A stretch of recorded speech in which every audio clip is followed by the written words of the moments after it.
Awesome. So any other stories, any other things people have found interesting or things you've been following recently? I have two. The first one is really interesting to me. It is controversial. The Andrew Gillum case. That he had the story that came out, and basically he was telling his truth, his side of the story of what happened. Him and his wife having this covenant that he was bisexual, and for all these years only she has known. And it was really interesting to see, you know, that she's felt comfortable with only them knowing. And then it was also interesting to me is like, what's his purpose of coming out? You know, I understand from the crisis standpoint of you want to be the first one to tell your side of the story so the narrative doesn't shift and you can tell your truth. And the other side is, does he have motives to run for political office in the future? And is this somehow like helping his case for it? So I'm just curious, like from a PR standpoint, how would you handle Andrew Gillum coming out for that exclusive story if you were his publicist? Well, I know this is not necessarily like a Christian podcast, but we are all Christians. And I will say, like the Bible says that the truth will set you free. And so that's his truth. And I think, you know, from a PR crisis standpoint, I think as publicists, we can truly respect when someone just comes forward and tells the truth. Now, it could possibly make our jobs more complicated, but I think that it's better that he was able to come out and tell his truth versus having someone else come and speak for him and then maybe give some version of the truth, which may not have been his full version. I do think, you know, this story actually broke right before the pandemic hit. And so he's been silent now for most of the year. And I think, you know, like we've all been taught is that, you know, no comment is a comment. And so him not speaking up has, you know, created a narrative about him that may or may not have been true. And so even though, you know, I'm sure whoever his publicist is, I'm sure, you know, she probably would have preferred that, you know, he and RJ kind of keep the story between the two of them.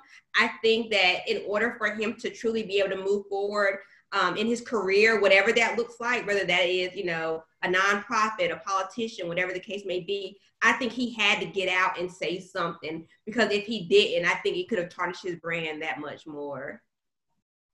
No, yeah, I agree, because, you know, when you're dealing with issues like that and stories like that, the worst thing that you can do is to have someone else talk about it before you're able to. And so I definitely think that the best decision he could have made is for him to tell his version of the story so that it didn't become some headline or, you know, just some further scandal.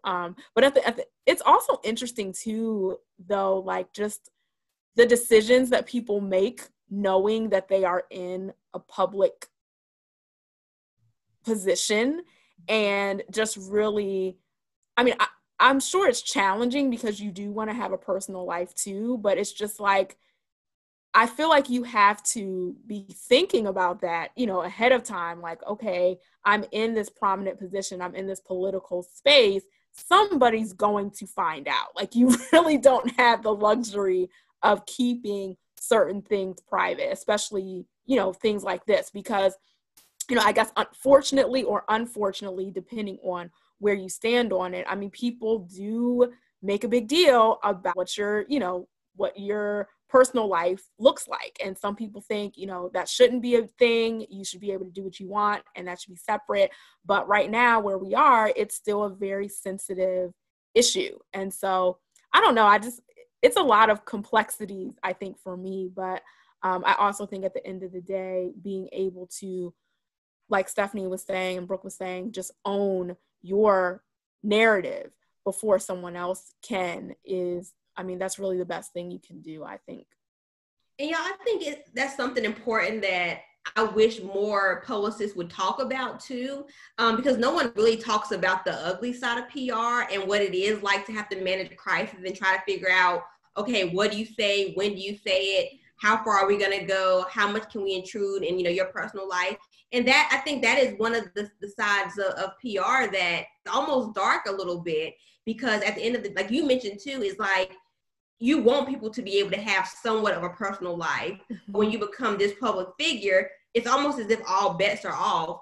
And so to have to walk through those dark places with your clients, that's not fun at all. I even, thought about, as I watched the interview, wow, like there's a publicist somewhere who had coached them through this whole thing, from the time that, they found out that he was found passed out, to the time that the photo was revealed, up until now when he's been quiet and now making a decision for him to talk to Tamron Hall. Like, those are all decisions that I'm sure his publicist helped him make. And I can only imagine how stressful that had to be, because one wrong thing spoken during that interview, although I'm sure some questions were vetted, in before the interview actually happened, but that whole process in and of itself has the ability to make or break his career. And I think even when the interview was over, I watched the after show, and some of the comments that were coming in, there were some people who were celebrating him for sharing his story. There were some people, who questioned his motives. And then there were some people who were saying, we could never support him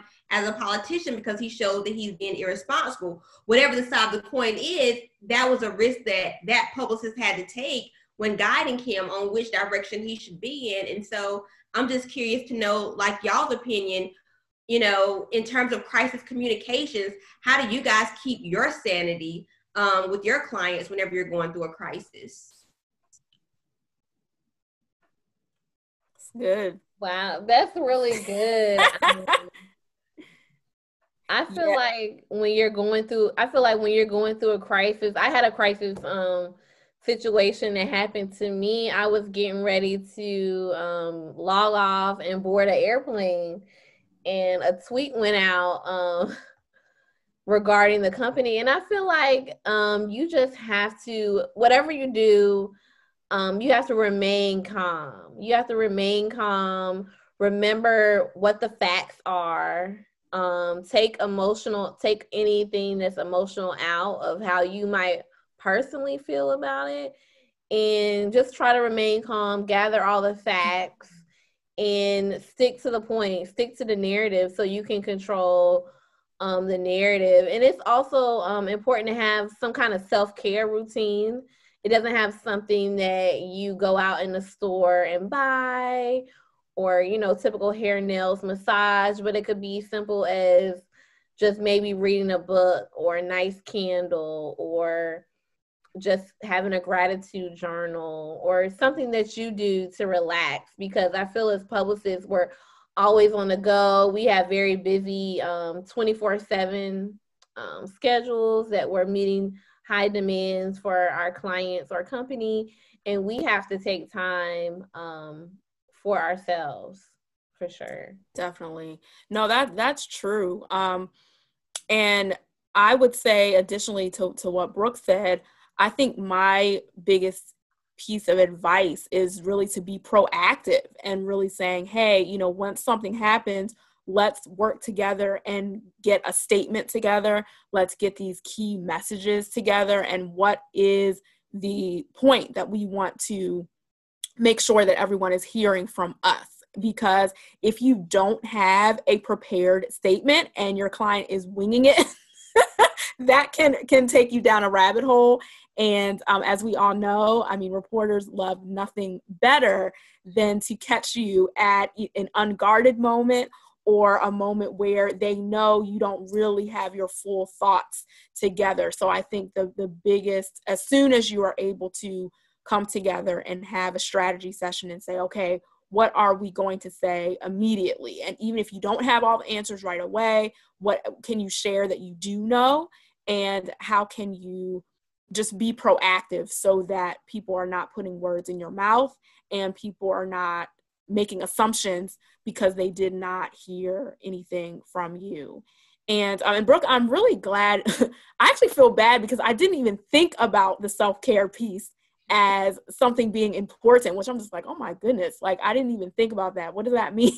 What does that mean about me? But I know that when I have been in those crisis situations, that I am usually, it has a lot of anxiety attached to it, because you're just like, oh my goodness, are we saying the right thing? Are we guiding them the right way? You know, what's happening, and news stories could be coming out by the minute, you know, and now with social media, just dealing with all of the backlash of that.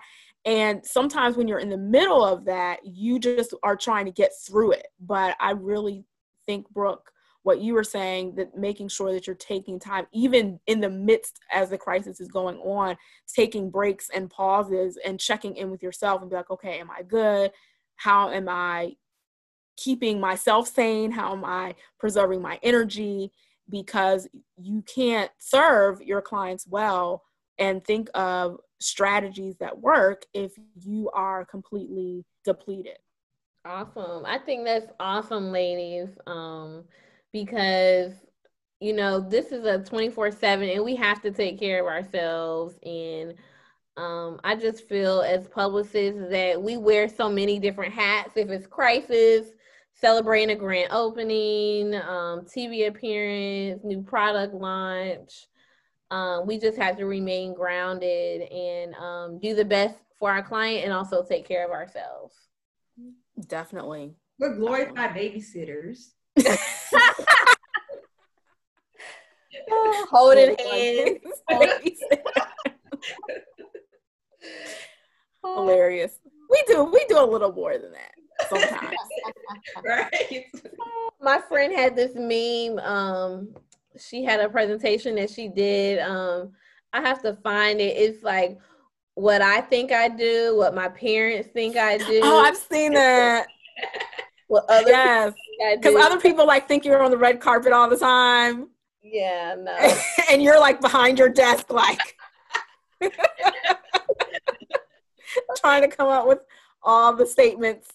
So, yeah. But you know what's interesting about public relations, though, is that depending on the type of clients that you have and the industry that you have, it really makes a huge difference in even what your day-to-day looks like. So if you are with clients that are high profile, that are potentially entertaining some type of crisis every single day, that is very different than if you are working with maybe someone who's an independent business owner who might, you know, be in a beauty industry or wellness industry. Not saying that there's not crisis there, but they just may look different and come less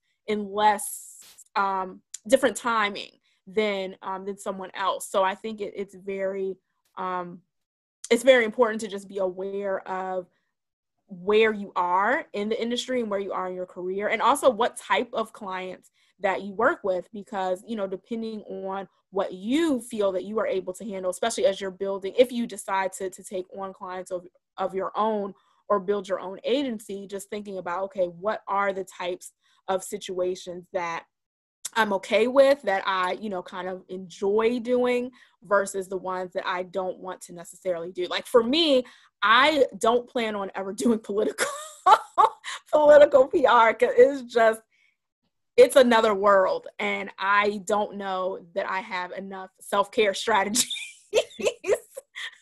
to navigate that. So